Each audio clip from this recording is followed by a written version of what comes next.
வணக்கம் நண்பர்களே, this is pure Tamil myself Balaji. So இன்றைக்கி ப்ரீ மார்க்கெட் ரிப்போர்ட் பார்ப்போம். இன்றைக்கி டேட் வந்து 13th 2, தென் அது டைம் வந்து பார்த்திங்கன்னா 6:56.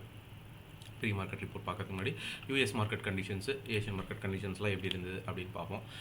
ஏஷியன் மார்க்கெட் வந்து பார்த்திங்கன்னா இப்போ டைம் படி 23 பாயிண்ட் பாசிட்டிவாக இருக்குது. அதாவது ஒரு பாசிட்டிவ் பயாஸ், ஒரு ஃப்ளாட் அப்படின்னு தான் சொல்ல முடியும். ஜாப்பனீஸ் மார்க்கெட் வந்து பார்த்திங்கன்னா 410 பாயிண்ட்ஸ் பாசிட்டிவாக இருக்குது. மீதி எல்லாம் ஆல்மோஸ்ட் ஃப்ளாட்டாக இருக்குது. யூஎஸ் மார்க்கெட் பார்த்திங்கன்னா 71 பாயிண்ட் பாசிட்டிவாகவும், எஸ்எம்பி வந்து பார்த்திங்கன்னா 1653 மைனஸ், அதாவது 16 பாயிண்ட் நெகட்டிவாகவும் இருக்குது. நாஸ்டாக் வந்து பார்த்திங்கன்னா ஜஸ்ட் ஒரு பாசிட்டிவ் அப்படிங்கிற மாதிரி தான் இருக்குது. ஓகேங்களா. அப்புறம் ஏடிஎஸ் வந்து பார்க்குறீங்க அப்படின்னா, ஏடிஎஸில் வந்து பார்த்திங்கன்னா ஆக்சிஸ் வந்து பாருங்கள், ஈவன் கிஃப்ட் நிஃப்டி வந்து பாசிட்டிவாக காமிச்சா கூட ஆக்சிஸ் பேங்க் 0.35% நெகட்டிவாக இருக்குது. ரெட்டி 0.07 நெகட்டிவாக இருக்குது. ஹெச்டிஎஃப்சி 0.66% நெகட்டிவாக இருக்குது. ஐசிஐசிஐ வந்து 0.59 நெகட்டிவாக இருக்குது. ஓகேங்களா. அப்போ வந்து ஒரு ஹெச்டிஎஃப்சி, அதாவது கிஃப்ட் நிஃப்டி வந்து ஒரு கரெக்டான இண்டிகேஷன் அப்படின்னு நம்ம சொல்ல முடியாது. அப்புறம் அதே போல் விப்ரோ பாருங்கள் 1.36% நெகட்டிவாக இருக்குது. ஸோ நம்ம பார்த்தது எல்லாமே நெகட்டிவாக தான் இருக்குது. ஸோ வெயிட் பண்ணி தான் பார்ப்போம் கிஃப்ட் நிஃப்டி சொல்கிறது உண்மையா இல்லையான்ட்டு. ஸோ அடுத்தது வந்து எஃப்ஐஏ டேட்டா பார்த்தீங்கன்னா, எஃப்ஐஏ ஆஸ் யூஷுவல் வந்து பார்த்தீங்கன்னா 4969 கோடி பை பண்ணியிருக்காங்க, சாரி செல் பண்ணியிருக்காங்க. பை பண்ணவே போகிறதில்ல போல இருக்கு அவங்கள பார்த்தா, தெரியாமல் ஒரு நாள் தான் பை பண்ணியிருந்தாங்க.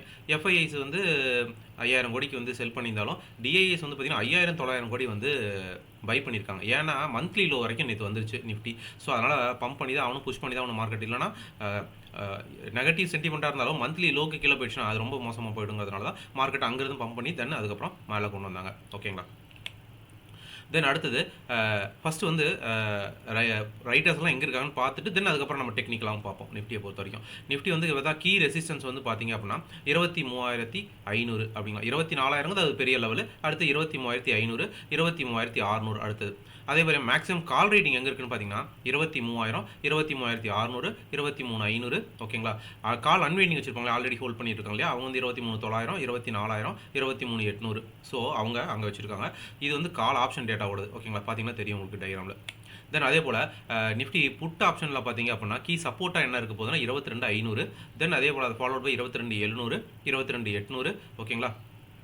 மேக்ஸிமம் புட் ரேட்டிங் வந்து பார்த்தீங்கன்னா 22500, 22400, 22850 வரைக்கும் இருக்குது. புட் அன்வைண்டிங் வச்சுருப்பாங்க இல்லையா, அது வந்து பார்த்தீங்கன்னா 23200, 23100, 23400. ஸோ இன்றைக்கி வந்து வீக்லி எக்ஸ்பைரி இருக்குது. ஸோ அதனால் ரொம்ப கவனமாக தான் ட்ரேட் பண்ணணும். மார்க்கெட்டு நேற்று முந்தானத்து எல்லாமே பார்த்தீங்கன்னா ஓரளவுக்கு வயலண்ட் மூவாக தான் இருந்திருக்கு. ஓகேங்களா. இப்போ நம்ம அது டெக்னிக்கலாக இருக்குது அப்படிங்கிறத நம்ம பார்ப்போம்.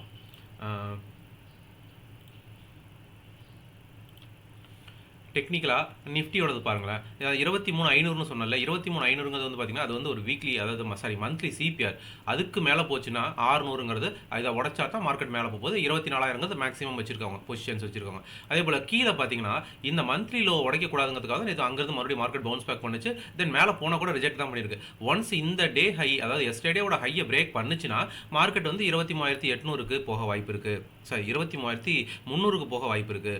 தென் அது வரைக்கும் தான் போகுதா, தென் அதுக்கு அதையும் உடச்சி 23400 போகுதா அப்படின்னு பார்க்கலாம். மேக்ஸிமம் 23500 தாண்ட போகிறது கிடையாது. ஓகேங்களா. இருந்தாலும் சேஃபாக இருக்கிறதுக்காக தான் 23600ங்கிற லெவலில் வச்சுருக்காங்க. ஸோ இது வந்து நிஃப்டியோட லெவல். ஓகேங்களா. பேங்க் நிஃப்டியோட பார்ப்போம்.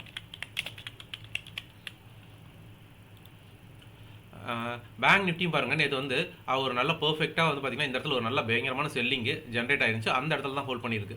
ஓகேங்களா. தென் மார்க்கெட் வந்து இன்கேஸ் இந்த லோ உடைக்குதுங்கிற பட்சத்தில் எங்கே வர வாய்ப்பு இருக்குன்னா மந்த்லி லோவாக இருக்கக்கூடியது 47846க்கும். இல்லை இன்கேஸ் இந்த ஹையை உடைக்குது 49815 உடைக்குது அப்படின்னா மார்க்கெட் வந்து மேலே போக வாய்ப்பு இருக்குது, 50500 வரைக்கும் போக வாய்ப்பு இருக்குது அப்படின்னு தான் நம்ம பார்க்கணும். சரிங்களா. ஸோ இது அதே போல் இந்தியா விக்ஸ் பார்த்தீங்கன்னா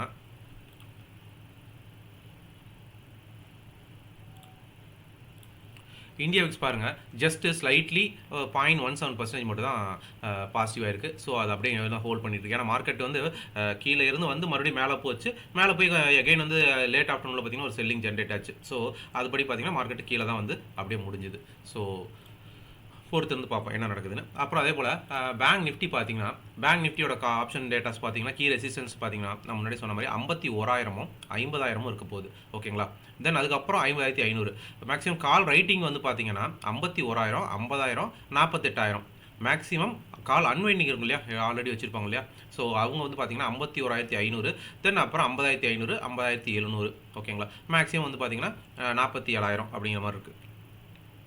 தென் அடுத்தது Bank Nifty put option data பார்த்தீங்கன்னு வச்சுங்களேன், அவனோட கீ சப்போர்ட் லெவல்ஸ் பார்த்தீங்கன்னா 49000, தென் அதுக்கப்புறம் 48000, 50000.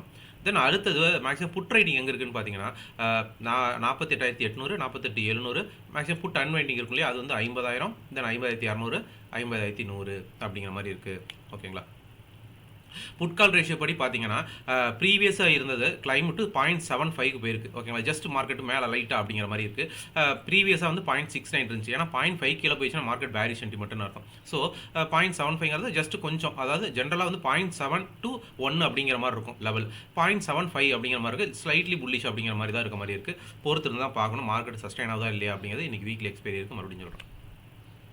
ஸோ இதில் லாங் பில்டப் ஸ்டாக்ஸ்னு பார்த்தீங்கன்னா 52 ஸ்டாக்ஸ் இருக்குது. அதில் பெருசாக பார்த்தீங்கன்னா இது பிஎஸ்சி, பாலி, என்பிசிசி, எம்சிஎக்ஸு, ஓகேங்களா, ஹெச்டிஎஃப்சி, ஏஎம்சி, ஆயில் இந்தியா வந்து நான் ஏன் இதை சொல்கிறேன்னா, நேற்று வந்து ஆயில் இந்தியாவும் பாரதி ஏர்டெல்னு நான் சொல்லியிருந்தேன். ஓகேங்களா. அந்த ஆயில் இந்தியா இன்னும் கண்டினியூ ஆகிட்டு இருக்கு. நேற்று பார்த்தீங்கன்னா எவ்வளோ பர்சன்டேஜ் போயிருக்கான், 1.29% போயிருக்கான். அதை பார்க்கணும். ஏன்னா ஒரு கண்டினியூஷன், இவங்க திடீர்னு உள்ளே வந்திருக்கலாம். பட் ஆனால் நேற்றுலேருந்து கூட ஈவன் ஒரு அதாவது முந்தானத்து பேரிஸில் இருக்கும்போது கூட ஆயில் இந்தியா, பாரதி அப்படிங்கிற மாதிரி மேலே இருந்தாங்க அப்படின்னு சொல்லியிருந்தேன் இல்லை. ஸோ அதுக்காக தான் இதை சொல்கிறேன். லாங் அன்வைண்டிங்கில் பார்த்தீங்க அப்படின்னா, லாங் அன்வைண்டிங்கில் ஜேகே சிமெண்ட்ஸ் இருக்குது, மணப்புரம் இருக்குது, ஜூப்ளியன்ட் ஃபுட் இருக்குது, மேரிகோ இருக்குது, ஓகேங்களா, கேன்பின் ஹோம் இருக்குது, ஹட்கோ இருக்குது, சன் டிவி இருக்குது, அபாட் இந்தியா இருக்குது. ஓகேங்களா. அன்வைண்டிங்கில் இது வந்து ஓவரால் பார்த்தீங்கன்னா பெரிய பாசிட்டிவாக இல்லைனா கூட ஹோல்டிங்கில் இருக்குது, மேலே போகும் ஃபர்தரா அப்படிங்கிற மாதிரி. ஷார்ட் பில்டப்பில் இருக்கிறது Coromandel, Bata India, UPL, India Mart, Navin ஃப்ளோரைனு, செயிலு, சியூவி, சாம்பர் ஃபெர்டிலைசரோட இது பார்த்தீங்கன்னா நேற்று லாங்கில் தான் இருந்தது. இப்போ ஷார்ட் பில்டப் வாய்ப்பு இருக்குங்கிற மாதிரி மாறுது, பார்ப்போம். அப்புறம் டாப் கெய்னர்ஸில் வந்து பார்த்தீங்க அப்படின்னா ஹெச்டிஎஃப்சி லைஃப், டாடா ஸ்டீல், ஸ்ரீராம் ஃபினான்ஸ், எஸ்பிஐ லைஃப், பஜாஜ் ஃபினான்ஸ். சிம்பிள் படி பார்த்தீங்கன்னா அதாவது லூசர்ஸ். ஓகேங்களா. அதில் யார் அப்படின்னா எம்என்டம், எய்ச்சரு, பெல்லு, பவர் கிரிட்டு, இண்டஸ்இன்ட் பேங்க்கு. ஓகேங்களா. ஸோ நேற்றெல்லாம் பார்த்தீங்கன்னா ஒரு அப்போலோ ஹாஸ்பிட்டல்ஸ்லாம் முந்தானயத்தோட லெவல்லேருந்து 8% கீழே வந்து அவங்களாம் மறுபடியும் பவுன்ஸ் பேக் பண்ணியிருக்காங்க.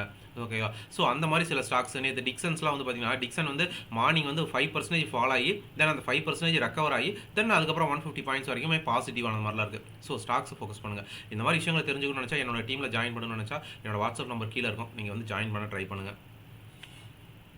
ஓகேங்களா. இது வந்து அட்வான்ஸ் டிக்ளைன் ரேஷியோ படி பார்த்தீங்கன்னா நேற்று நல்லா பாசிட்டிவாக இருந்தது. பார்த்தீங்கன்னா பிஎஸ்சி பேங்க்ஸ் தான். அதில் வந்து பார்த்தீங்கன்னா அதிகபட்சம் union bank, JK bank, so இந்த பேங்க் ஆஃப் லிஸ்ட் இருக்குது பார்த்தீங்களா. ஸோ இவங்க தான் அட்வான்ஸ் டிக்ளைன் ரேஷியோ பாசிட்டிவாக இருந்தது ஓவரால் செக்டர் வைஸில். ஓகேங்களா. இதுதான்.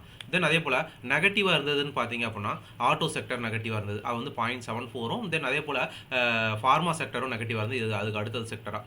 அதில் வந்து பாசிட்டிவாக இருந்தது வந்து பார்த்தீங்கன்னா அசோக் லேலண்ட் நேற்று ரிசல்ட் வந்துச்சு. ஸோ அந்த ஸ்டாக் நல்லா போயிருச்சு. Tata Motors, excite India already நல்லா கீழே போயிருந்துச்சு. எக்ஸைட் இந்தியா ஜஸ்ட் ஒரு பவுன்ஸ் பேக் பண்ணியிருக்காங்க. ஓகேங்களா. நேற்று ஃபார்மா செக்டர் அடுத்தபடி அடி வாங்கியிருந்தது. தென் அடுத்தது வந்து இன்றைக்கி ஸ்டாக்ஸ் டு வாட்ச் என்ன அப்படின்னு பார்த்தீங்கன்னா, Hindalco industries, Ipca laboratories, Deepak nitrate, Philips, health care, Manappuram finance, UPL. ஓகேங்களா. தென் அது மட்டும் இல்லாமல் கோட்டக்கு, ஐசிஐசி, அதுக்கப்புறம் டாடா பவர்ஸ், இந்த ஸ்டாக்ஸு, ரயில்டெல், ஹால் முக்கியமாக நேற்று ரிசல்ட்டு. ஸோ நேற்று கீழே மேலே ஒரு தடவை அடிச்சா கூட அதுக்கப்புறம் பெரிய மொமெண்டம் தர முடியல.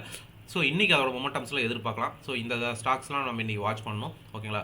இந்த வீடியோ பிடிச்சிருக்குன்னு நினைக்கிறேன். லைக் பண்ணுங்கள், சப்ஸ்கிரைப் பண்ணுங்கள், கமெண்ட் பண்ணுங்கள். மற்றொரு வீடியோவில் சந்திப்போம். நன்றி நண்பர்களே, நன்றி.